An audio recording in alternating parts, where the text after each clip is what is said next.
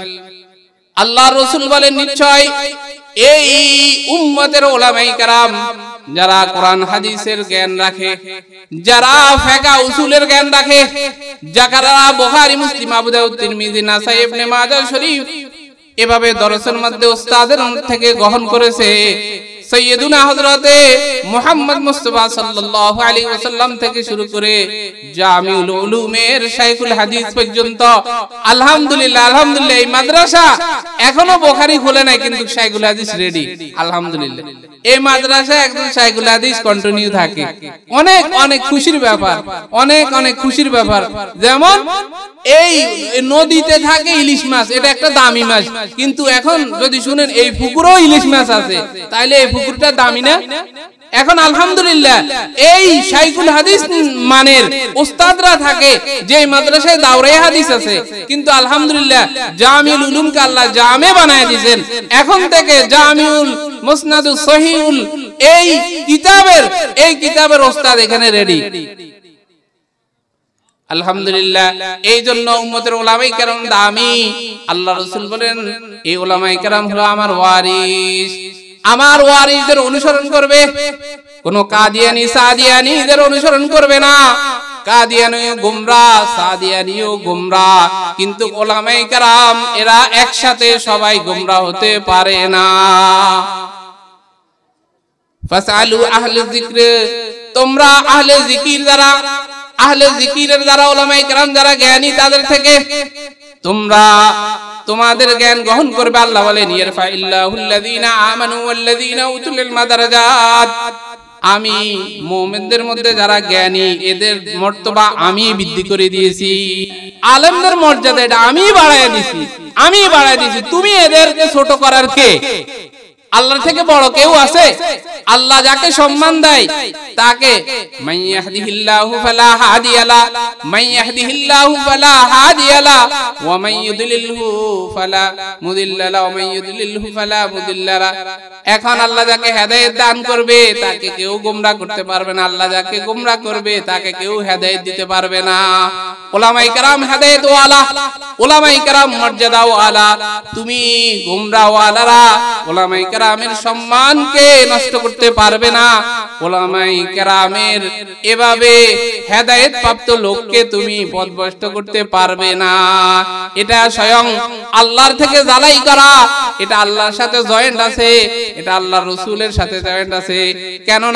কেননা তারা সকাল সন্ধ্যা সব সময় বলে আল্লাহ আল্লাহ আল্লাহ আল্লাহ আল্লাহ আল্লাহ আল্লাহ আল্লাহ আল্লাহ আল্লাহ আল্লাহ আল্লাহ, জোরে জোরে আল্লাহ আল্লাহ আল্লাহ আল্লাহ আল্লাহ আল্লাহ আল্লাহ আল্লাহ আল্লাহ আল্লাহ আল্লাহ আল্লাহ আল্লাহ আল্লাহ আল্লাহ আল্লাহ। হাজার মে তেরি রঙ্গে বু है, जिधर देखता हो वही तू है। अल्लाह अल्लाह अल्लाह अल्लाह अल्लाह अल्लाह अल्लाह अल्लाह अल्लाह अल्लाह अल्लाह अल्लाह अल्लाह अल्लाह अल्लाह अल्लाह अल्लाह अल्लाह अल्लाह।